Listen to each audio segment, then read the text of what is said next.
PJ Fleck is 0-6 versus the Iowa Hawkeyes, led by Kirk Ferentz all 6 of those seasons and for more than a decade before that. I can't believe I'm starting off a video saying this, but Iowa is one of the most grotesque teams in the entire country. Their offense is an atrocity. They're only scoring 20.9 points per game, and that does not even describe how bad, in truth, their offense is. And how they're 6-1, and they only have one conference loss to Penn State, who's one of the best teams in the country. I don't know how Iowa keeps doing what they're doing. The Hawkeyes, typically the saying goes, this team, Team A, has found a new, creative, innovative way to win. What Iowa does is they find old and dull ways to win. And my eyes can't take any more of it. And yet I am going to be watching this game. Why? Because this might determine the West. As bad as Minnesota has looked this year and in years prior, as bad as Iowa has looked this year and in years prior, we know that the Big Ten West is one of the worst divisions in all of collegiate football. At least in, the FBS and in the FCS, these teams would obviously dominate for the most part. Although Iowa did lose to North Dakota State back in 2016, and I think in either 2013 or 14, Minnesota lost to North Dakota State, or maybe it was before then, but I know Minnesota also lost to the Bison. Anyway, Minnesota, as guilty as Iowa is at looking dull, trying to be too old school to the point where it is funny yet also grotesque to watch them play, Minnesota is totally disheveled defensively. This is Joe Rossi's worst defense since 2020, and offensively, Athan Kaliakmanis, I thought he was going to be outside of the top 10 in Big Ten quarterbacks in the preseason. He is about living up to that expectation, except his supporting cast isn't helping him as much as I expected. And without Darius Taylor, this offense has a pretty rough time going up against any defense. Michigan humiliated them offensively. They struggled against Eastern Michigan. Nebraska held them to 13, and much of those 13 were on turnovers by Jeff Sims. North Carolina and Gene Chizik's defense held Minnesota to, I believe it was 13. The final score, was 31-13, I believe. Tar Heels. And Louisiana, the Ragin' Cajuns, were able to lead Minnesota at halftime, I believe 17-14. And Iowa, we've already discussed them. Their offense is inflated numbers-wise by a running up the score performance against Western Michigan. Penn State held them to under 100 yards. Cade McNamara is done for the season. Luke Lachey and Eric All are done for the season. Caleb Johnson, I don't know if he's totally healthy. And the defense is suffering from losing players like Jack Campbell and Lucas Van Ness from last year. This defense has taken a step back compared to last year's elite unit, which was second in scoring defense, only behind Illinois. Although Illinois has totally collapsed on the defensive side of the ball, though they did get an impressive win against Maryland on the road. So the West is it is a pond full of nuclear waste at this point, and we have to enjoy it.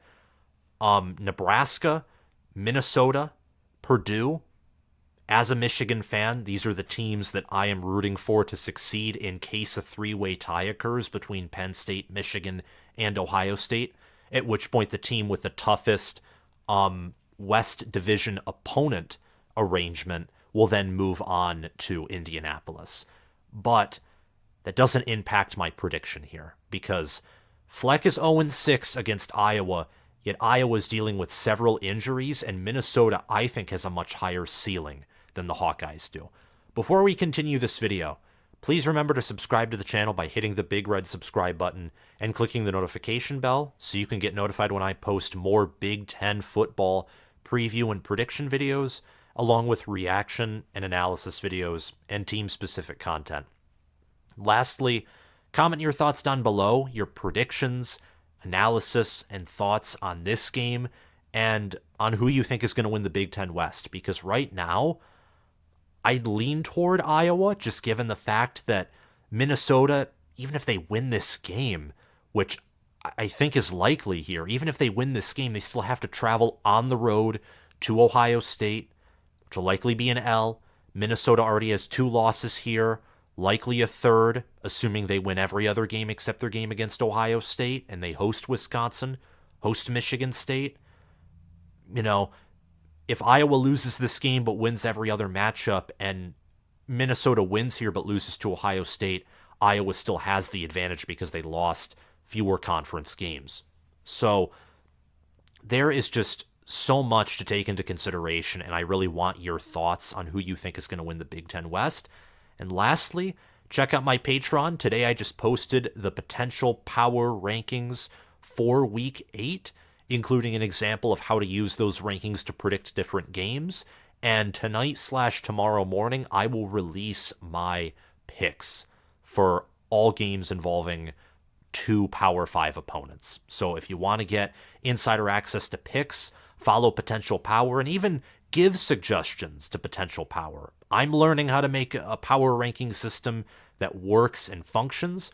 Right now, Potential Power is 50-39 against the spread. So if you want to get my picks along with my models picks and give suggestions, make sure to click the link down below to my Patreon. And if you're an All-American or Heisman member, you will get that access. And we always thank you for your support at the end of the video. Special thanks to Chris Lane for joining the Patreon channel as an all-conference member. Your name will be added at the end of the video beginning next week when we start previewing Week 9 games. But this matchup here, I think, is a great chance of determining the West.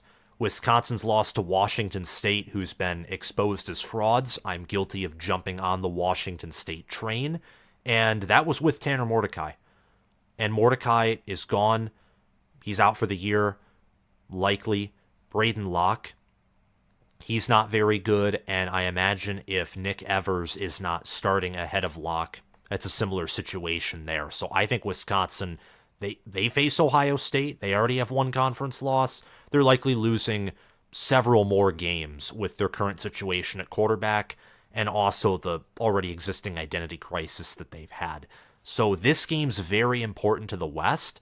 Nebraska, I'm excited to see how they do for the remainder of the season. I was unfortunately not able to preview their matchup against Northwestern this weekend, but I do intend to react to it. So if you're a Nebraska fan listening here, I intend to make content about you. Unfortunately, this week was just very hectic. But what about the matchup? Iowa is 6-1. Minnesota is 3-3. If you just look at record and also look at rankings, Iowa's ranked 24th in the AP poll. I have them, I think, 23rd or 24th. You think that Iowa is far and away a much better team. And truth and told, Iowa is the better football team. They're the more efficient football team. But I think these two teams are much more similar than different in terms of overall performance. Iowa's ranked 19th in potential power. Minnesota's ranked 28th, but there's really only 3, 4, or 5 points separating those 9 places. Iowa being predicted to win by 8 by my model is a byproduct of Iowa playing superior football, but also the fact that Iowa has one of the best home field advantages in all of college football. And still, they're only picked to win by 8. They're not picked to blow Minnesota out here or dominate. That is 1 whole possession and a 2-point conversion. That's 1 score, a touchdown specifically, and a 2-point conversion that really separates these two teams. Iowa is favored by 3.5 points to win, according to the Vegas line. The majority of bets on who's going to cover right now are going in favor of the Minnesota Golden Gophers. But when it comes to the money line, a lot of people are picking Iowa to win. And pardon me, just want to correct myself. Currently, it's the betting odds are in favor of Iowa, actually, to cover 51% to 49%. Earlier today, they were in favor of Minnesota, so I just think a lot of people hit and saw something that they liked and picked Iowa to cover. If you think that, for example, Iowa's going to win by a field goal here, Minnesota would technically cover that half point. So I think 3.5, that's probably a good number if you think that it's going to be a close game that's won by a field goal. If you think that Iowa's just going to come out and dominate, their offense has not been spectacular, but Minnesota's defense has allowed, whether it's the likes of Northwestern or Louisiana, to score on them. So part of me is convinced that anyone can score on Minnesota. There's just a lot at play, and this is a rivalry game too, so there are so many factors going in here. Iowa's given a 73.2% chance to win, according to FPI. I think that might be too aggressive. Potential power leans Iowa here, obviously, but neutral site, Iowa would only be favored by about a field goal or maybe 4 or 5 points. And if Minnesota was at home, potential power would essentially view this game as a coin flip.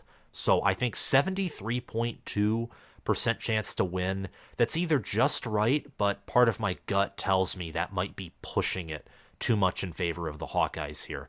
This game will be played in Kinnick Stadium, and 27%, so a little over 1/4 of y'all, picked Minnesota to win this game on the road. That's about 510 voters, but 1,390 voters, 73%, just under 3/4 of you guys, picked Iowa to win at home, for PJ Fleck to go 0-7 in this rivalry game, and along we move.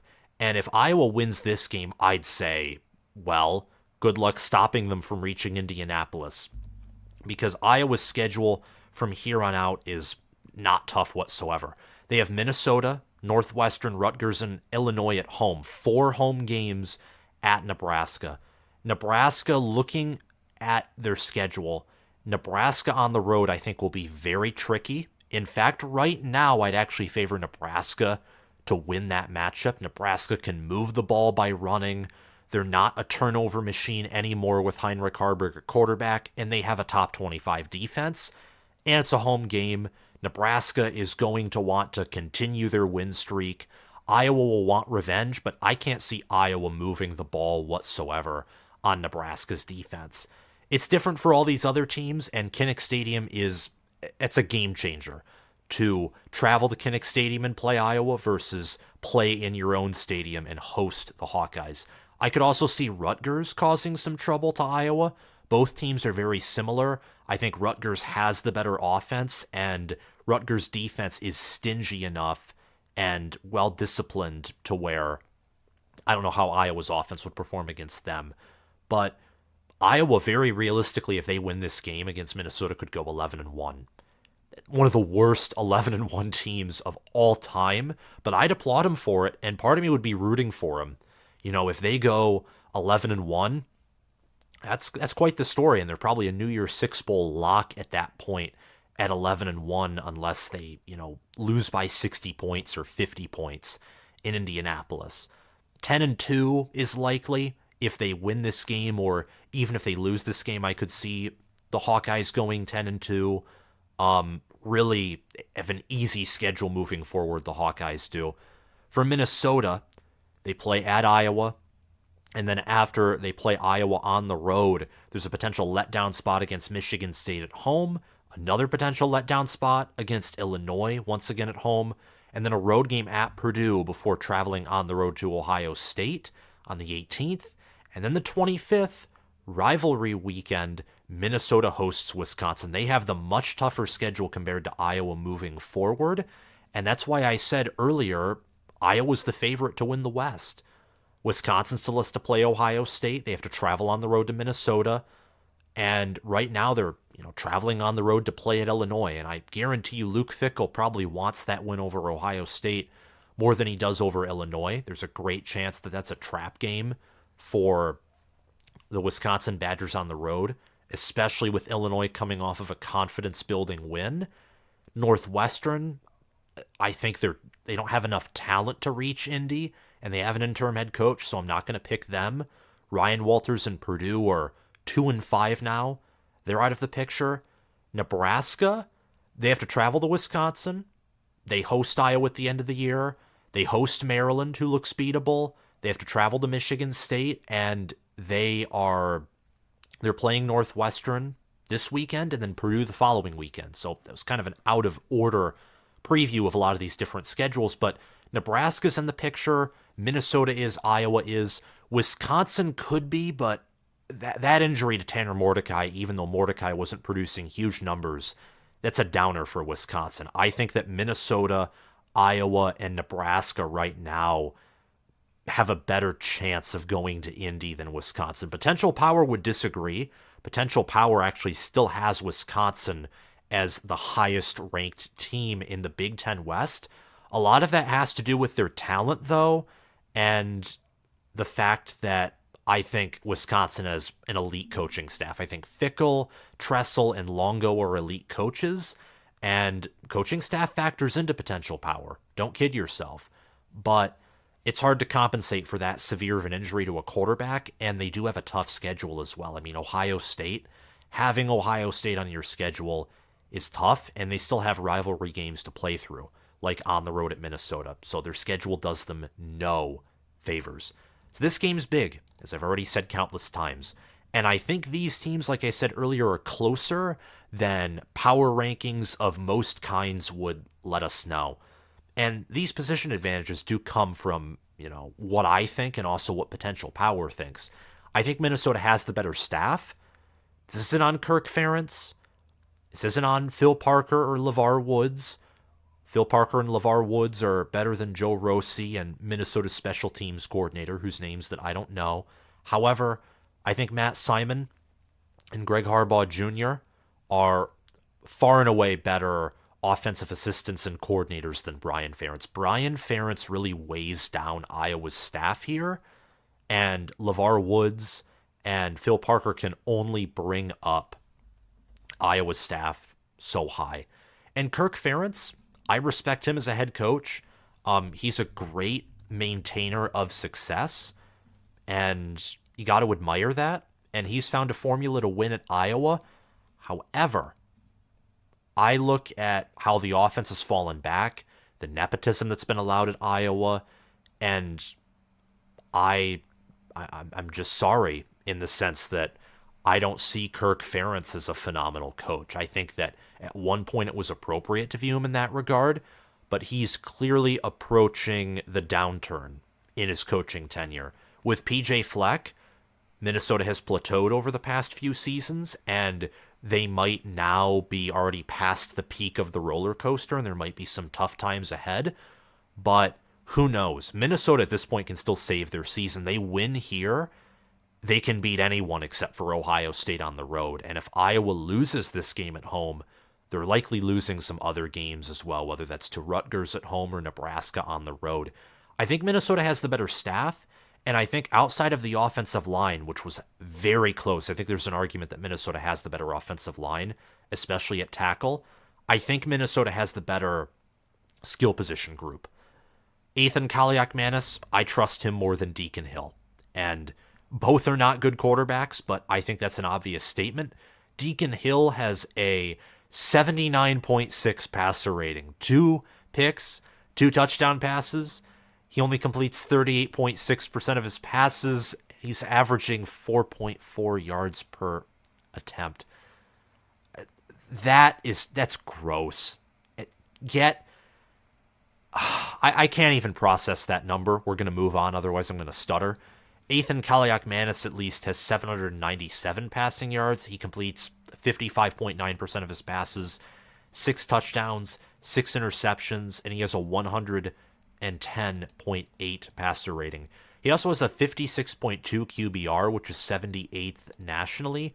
Meanwhile, Deacon Hill is an 8.3 QBR. Again, worse than Spencer Petras. How? I don't know. We're not going to question it. Let's move on. At running back, I think that Iowa has a good running back room with, Caleb Johnson, LaShawn Williams, but Darius Taylor right now, it seems like he's day to day. He's healthy enough to be on the field, walking around, but he didn't play against Michigan. Taylor, 532 rushing yards, 87 carries. He's averaging 6.1 yards per carry and he has 4 rushing touchdowns. He plays in this game. If he was a definite factor, I'm telling you right now, I would be much more confident in Minnesota's chances. Much more confident. And potential power would be as well. Probably not by as much as me and my brain would be, and me as an individual, but the model would probably move about a point in Minnesota's favor if Darius Taylor was known to be healthy. But Sean Tyler, Zach Evans, Bryce Williams, they all have over 25 carries, over 100 yards, and all those 3 running backs except for Tyler do have 1 rushing touchdown. Minnesota's rushed for 1,083 yards this year and averages 4.4 yards per carry with 8 rushing touchdowns.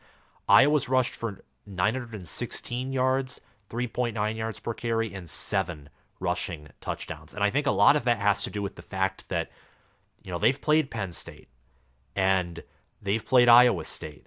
And they also had some injuries at the running back room. I mean, Minnesota has played a legit defense in North Carolina, Nebraska, and Michigan too. Iowa hasn't had the same luxury of being as healthy as Minnesota has. Caleb Johnson was out for several games. LaShawn Williams was behind Jason Patterson and potentially even Kamari Moulton, but he jumped up the depth chart because of how many injuries occurred to Iowa. I think Iowa has the better interior play. Minnesota has the better exterior play on the offensive line.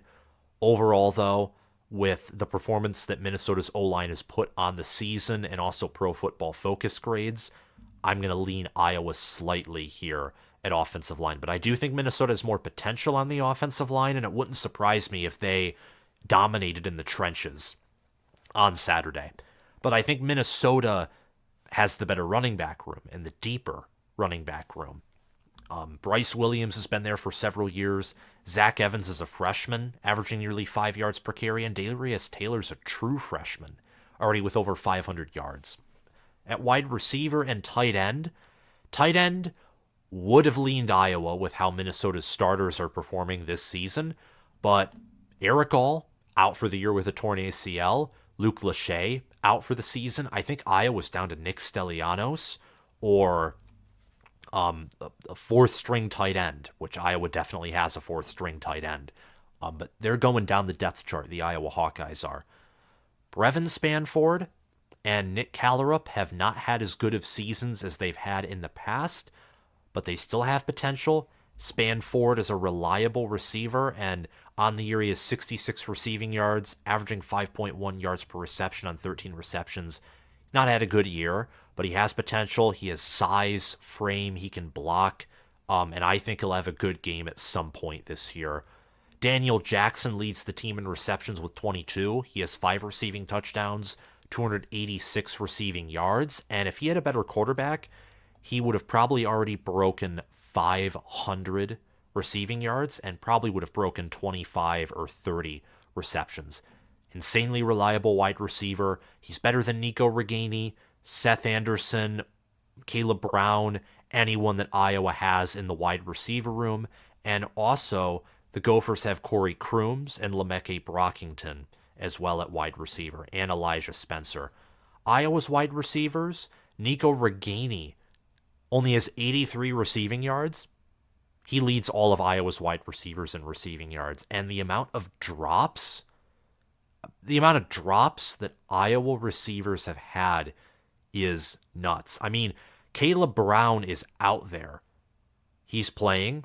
It's also Steven Stilianos, not Nick Stilianos. I don't know where I got that name from, but Steven Stilianos for tight end. Pardon me. And Addison Ostrenga is another tight end to look out for, along with Hayden Large, the fullback, and Johnny Pascuzzi. With Eric All and Luke Lachey being out, I expect all those names to get appearances. Caleb Brown has been out there, trying to catch the football, being involved, running routes, and he doesn't have a single statistic by ESPN because he's dropping balls. And it's the same thing with these other receivers. I mean, Iowa has one of the worst, if not the worst, wide receiver core in the Big Ten and nationally as well. The faults are not just at quarterback, they're at wide receiver. The only great rooms on offense are tight end, O-line, running back, and then wide receiver and quarterback just collapse into the ground for Iowa. Defensively, though, the Hawkeyes absolutely own. They've had the better defense on the season. Minnesota, for example, this year, they're allowing 26.7 points per game, which was 77th nationally. They're only scoring 21.7 points per game. Most of those, of course, come from their blowout loss to Michigan, but also losses to North Carolina, and then close wins against Eastern Michigan, Louisiana, and Nebraska as well.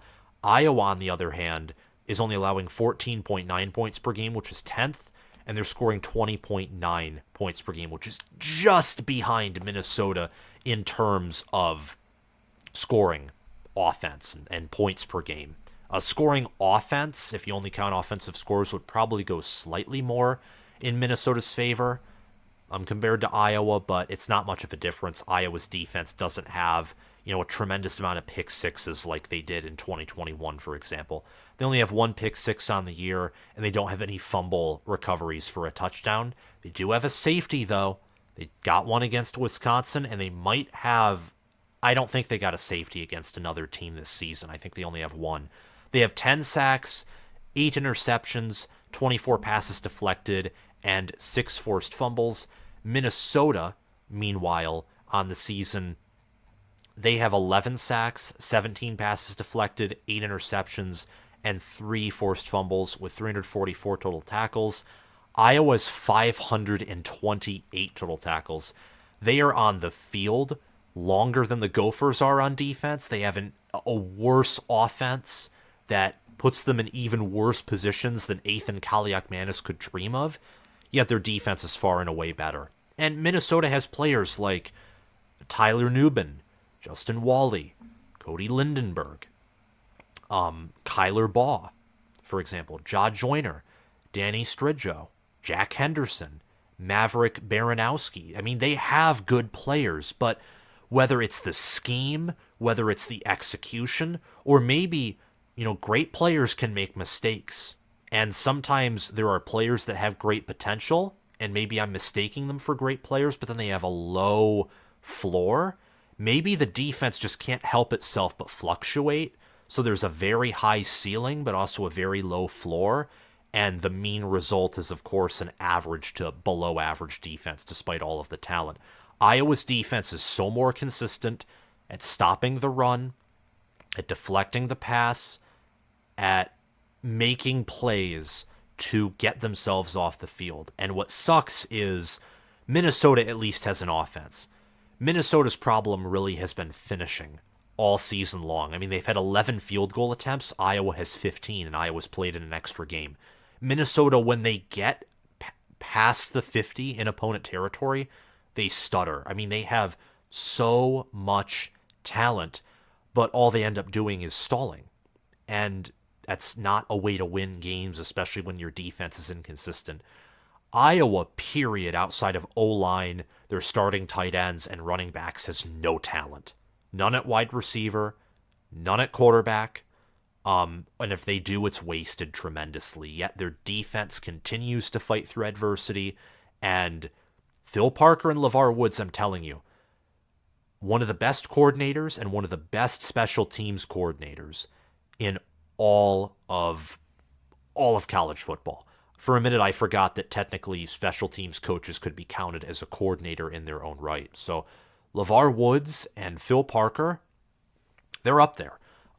If Jay Harbaugh, for example, left and wanted to get a bigger gig, maybe go to the NFL, I'd say call up LeVar Woods from Iowa and bring him to Michigan.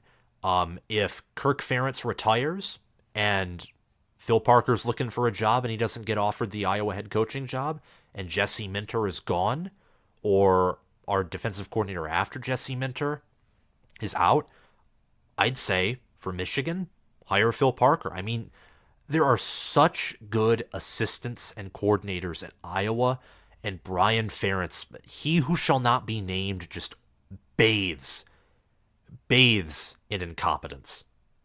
Not an exaggeration there. He probably sits in a tub of incompetence daily. It's crazy. Some players to watch in this game are Daniel Jackson for Minnesota and Caleb Johnson, the running back for Iowa. Caleb Johnson he's a man. He is a manly man. Power football, getting through injuries, being healthy. Last year played under one of Kirk Ferentz's worst offensive lines, and yet had over 500 rushing yards and averaged over 5 yards per carry with a long rush of 75. This year he has a long rush of 67, 2 rushing touchdowns. He's only averaging 3.8 yards per carry, though. A lot of that had to do with the fact that he was playing through an injury earlier against Purdue. He had 134 rushing yards for 7.9 yards per carry. Against Wisconsin, he had 35 rushing yards for 2.1 yards per carry. That Wisconsin game was crazy, by the way. It was Iowa's run game at the end of the day that helped them win, because Iowa used LaShawn Williams, who had a long rush of 82, and averaged 7 yards per carry, and that 82-yard rush got them a touchdown. It was an 82-yard rushing touchdown for the Hawkeyes. The run game also allowed Iowa to chew up the clock and have them come out with a win. Really, Iowa won that game 15-6. A game where when Minnesota kicked those 2 field goals in the third quarter, I thought Minnesota was going to come back and win.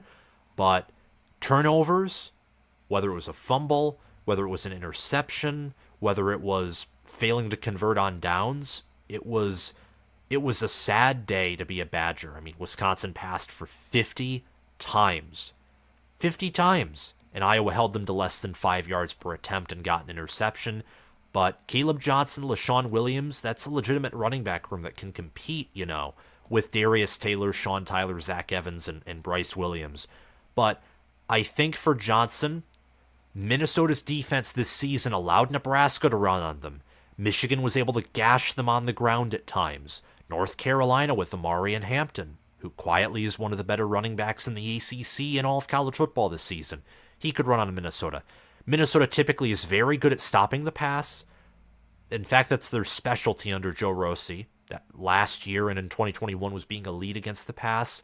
But they're still typically great against the run. That's not the case this season. So can Caleb Johnson and LaShawn Williams, punch Minnesota in the mouth, control the game, get some big plays on the ground, and really open the can of worms that seems to be Minnesota's defense? We'll have to see. And for Minnesota, it's Daniel Jackson. I don't know if Darius Taylor is going to be healthy. And if he isn't, good luck, Minnesota. If he does not play in this game, you can pencil in Iowa winning, whether it's by 3 or 10 or, my goodness, help us. Help us if Iowa beats Minnesota by double digits. The Minnesota fan base would be rabid at PJ Fleck. But that's just my thoughts. And there is still a pathway for Minnesota to win this game, even if the run game isn't great, or even if Darius Taylor doesn't play. It's just very unlikely.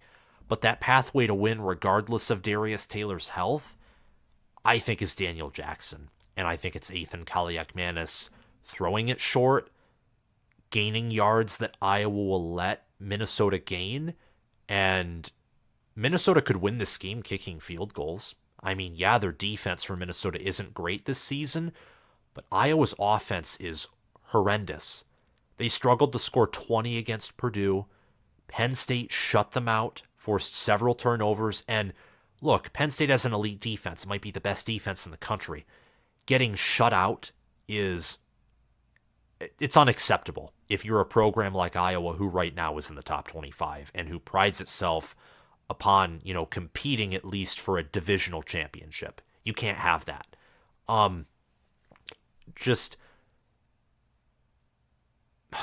sorry for pausing there, but Minnesota, their pathway to win is passing the football short, get the tight ends involved, have pass protection, because frankly, Minnesota's offensive line they've only allowed Kaliakmanis to be sacked 8 times. This includes facing North Carolina, who has a pass rush, Nebraska, who has a great defense, who has a pass rush, and Michigan, who once again has a pass rush. They faced legitimate defenses, and in the pass protection game, they've held up pretty competently. It's on the interior of the offensive line where the Gophers have had some struggles. And that's part of the fact due to Quinn Carroll, for example, last year was a tackle. This year he was converted to guard. So there's been some offensive line conversions that have gone on to help make up for the lack of depth surrounding center Nathan Bowie. So I think the key for Minnesota to win this game is passing. This doesn't mean bombs, because I doubt Minnesota will get a long pass against Iowa. In fact, it's more likely that Deacon Hill probably gets a bomb on Minnesota's defense, seeing how they've performed. But if Daniel Jackson can get involved, just pick up 5, 6, 7, 8, maybe occasionally 10 or more yards, and Minnesota can, use the run and the pass to open up each other. Meanwhile, Iowa's offense, there's a good chance that they'll struggle to score 14 or 21 or 17 points against Minnesota anyway. That could be a pathway for a 17-12 or 17-13 or 17-14 win for PJ Fleck. However, Iowa, as I've mentioned earlier in this video, finds old, boring, inept, and just exhausting ways to win. I don't know how they do it. Well, I know how they win. You can thank Phil Parker. You can thank LeVar Woods. You can thank Kirk Ferentz for employing them and keeping them at the University of Iowa. But something that I think we forget, and this is going back to my idea of, old, boring ways to win. They're old, they're boring, they seem inept and often are inept, but it's a system that works. And I think the reason that a lot of people underestimate Iowa, myself included, I'm actually inclined to pick Minnesota to win here. I'm just going against what my gut and what my brain tells me. I think a lot of people think that you cannot win unless you have at least an average offense.